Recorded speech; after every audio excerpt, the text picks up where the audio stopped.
દમણના દરિયા કિનારેથી વાપીના લાપતા યુવકની ભેદી સંજોગોમાં લાશ મળી આવી પોલીસે એફએસએલની મદદથી તપાસનો ધમધમાટ શરૂ કર્યો।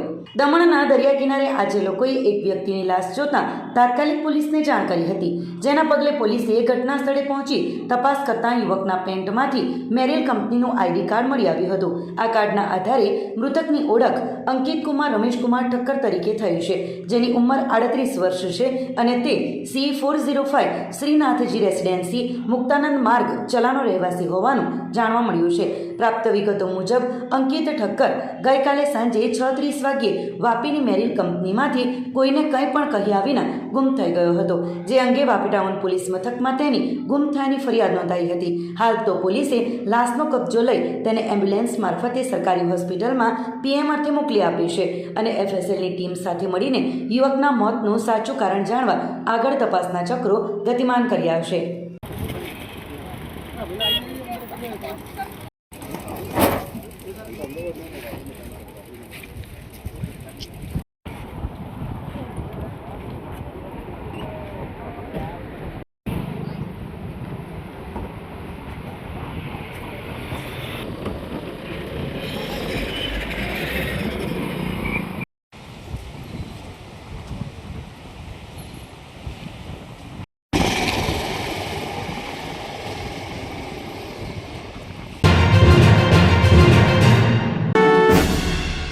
દમણ ગૌરક્ષા મંચનું સાહસિક અભિયાન, દરિયામાં ફસાયેલા તમામ ગૌવંશનું સુરક્ષિત રેસ્ક્યુ।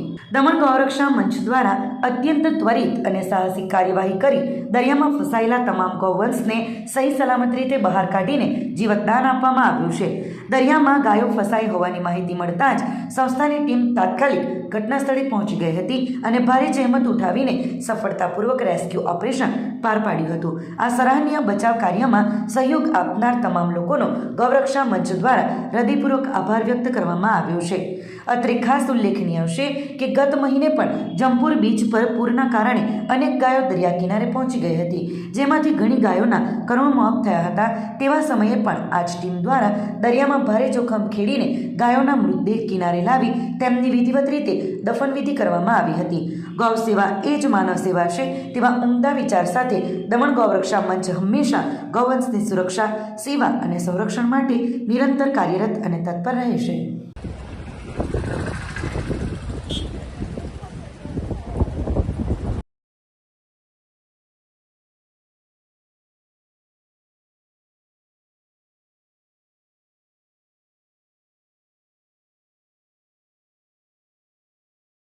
गौरक्षा मंच को आज जानकारी मिली कि जंपोर बीच पर काफ़ी सारे गौवंश दरिया के किनारे फंसे हुए दिखे, तो जानकारी मिलते ही दमन गौरक्षा मंच को कांटेक्ट किया गया। दमन गौरक्षा मंच की टीम मौके पर पहुंची और देखा गया तो काफ़ी सारी गौवंश दरिया के किनारे फंसी हुई थी। हम लोग ने वहां पर जाकर देखा और सभी गौवंश को सही सुरक्षित बाहर निकाला गया। मैं जागरूक लोगों से यही कहना चाहता हूं कि आपने पहले तो हमें ये जानकारी दी, इसलिए मैं आपका तहे दिल से धन्यवाद करता हूं।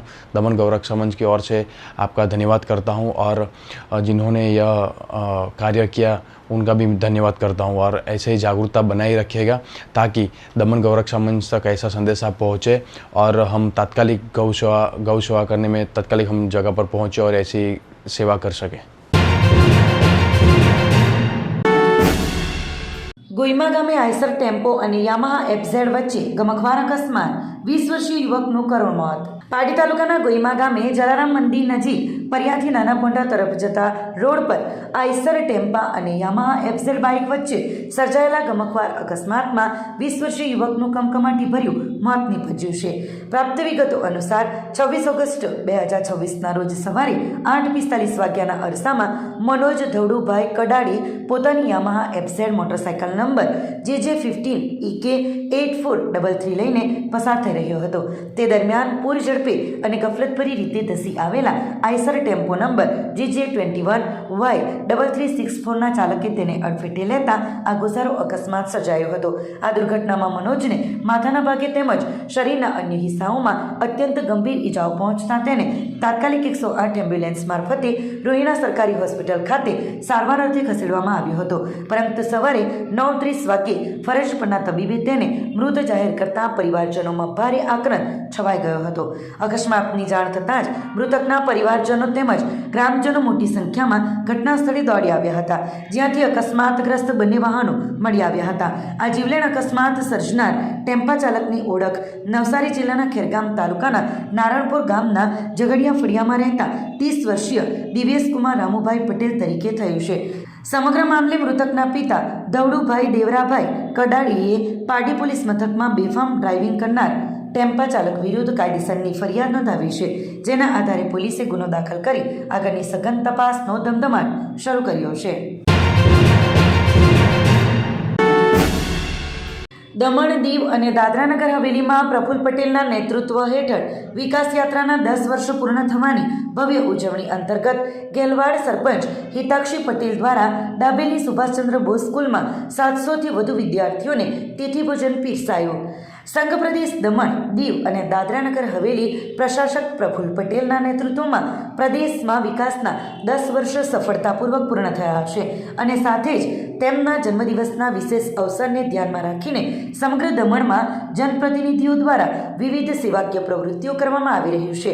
આ સેવા યજ્ઞ અંતર્ગત ગેલવાડ સરપંચ હિતાક્ષી પટેલ દ્વારા ડાબેલ સ્થિત સુભાષચંદ્ર બોઝ સ્કૂલમાં આ પ્રશંસનીય આયોજન કરવામાં આવ્યું હતું.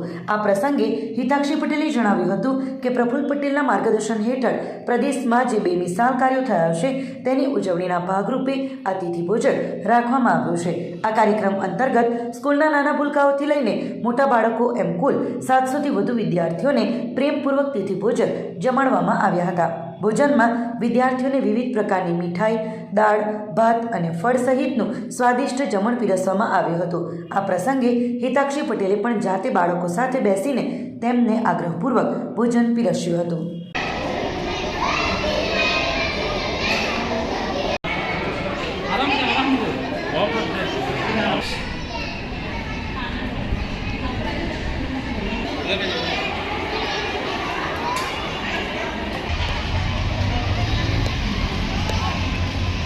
આજે અમે દાબેલ સ્કૂલમાં નાના ભૂલકાઓને અને મોટા બાળકોને અમે તિથિભોજનનું આયોજન કર્યું.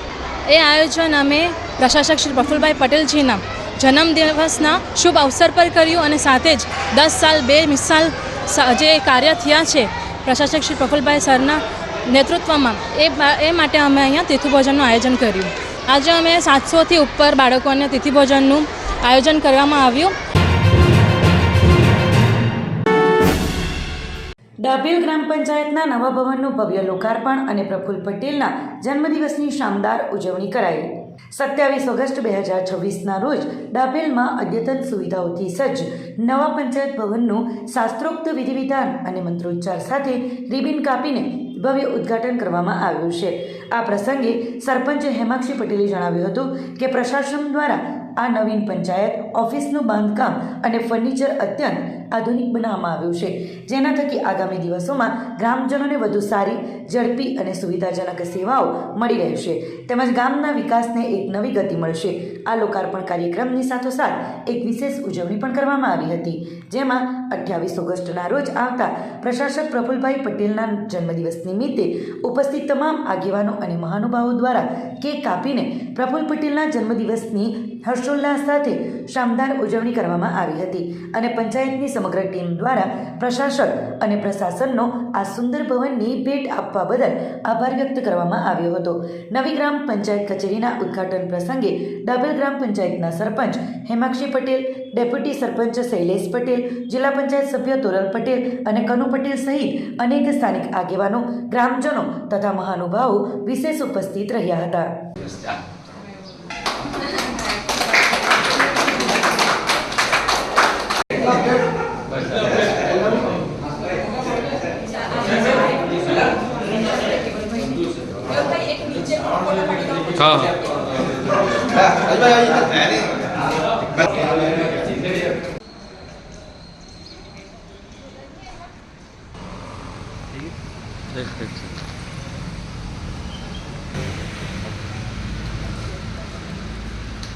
આજે 27 ઓગસ્ટ 2026ના રોજ ડાબેલ ગ્રામ પંચાયતની નવી પંચાયતનું ઉદ્ઘાટન કરવામાં આવ્યું છે, જે અમારા ડાબેલ ગામ માટે ખૂબ ગૌરવ અને આનંદની વાત છે. 28 ઓગસ્ટના રોજ દમણ, દીવ, દાદરાનગર હવેલી તેમજ લક્ષદ્વીપના પ્રશાસક શ્રી પ્રફુલભાઈ પટેલજીના જન્મદિવસના અવસર નિમિત્તે ડાબેલ ગ્રામ પંચાયતમાં નવી પંચાયતનું ઉદ્ઘાટન કર્યું છે. તો એ નવી પંચાયતથી ડાબેલ ગામના લોકોને સારી એવી સેવા મળે, ડાબેલ ગામના વિકાસમાં નવી ગતિ મળે એવી હું શુભેચ્છા પાઠવું છું. આ દમણ પ્રશાસક અને પ્રશાસન દ્વારા એ નવી પંચાયતનું ખૂબ સરસ બાંધકામ કર્યું છે. પંચાયત ઓફિસ ખૂબ સરસ અને ફર્નિચર પણ ખૂબ સરસ બનાવવામાં આવ્યું છે. તો અમારી ડાબેલ પંચાયતની તમામ ટીમ તરફથી આ દમણ દીવના પ્રશાસક શ્રી તેમજ દમણ પ્રશાસનનો ખૂબ ખૂબ આભાર માનીએ છીએ. ધન્યવાદ. નાની વાકડ ગૌશાળામાં પ્રશાસક અને 10 વર્ષીય મિસાલના જન્મદિવસે 50 વર્ષોનું વાવેતર તથા શાનદાર ગૌસેવા કાર્યક્રમ સંપન્ન. કડૈયા ગ્રામ પંચાયત દ્વારા પ્રશાસક અને 10 વર્ષીય મિશાલ પ્રશાસક પ્રફુલભાઈના જન્મદિવસના અવસરે જાની વાકડ ગૌશાળા ખાતે જિલ્લા પંચાયત સભ્ય હર્ષલ બાબુભાઈ પટેલ, કડૈયાના સરપંચ શંકરભાઈ પટેલ તથા વોર્ડના તમામ સભ્યોની ઉપસ્થિતિમાં એક વિશેષ વૃક્ષારોપણ અને ગૌસેવા કાર્યક્રમનું આયોજન કરવામાં આવ્યું હતું, જેમાં કડૈયા સરકારી શાળાના બાળકોને ગૌશાળાની મુલાકાત કરાવી તેઓના તથા સભ્યોના હસ્તે 50 રોપાઓ વાવવામાં આવ્યા હતા અને બાળકોએ પોતાના હાથે ગૌવંશને ચારો ખવડાવી ગૌસેવાનો ઉત્તમ સંદેશ પાઠવ્યો હતો. આ પ્રસંગે બાળકો અને ઉપસ્થિત લોકોને ગૌવંશની સુરક્ષા, વૃક્ષોનું મહત્વ, પર્યાવરણ સંરક્ષણ અને સ્વચ્છતા જાળવવા તેમજ કચરો હંમેશા કચરાપેટીમાં નાખવા અંગે જાગૃત કરવામાં આવ્યા હતા.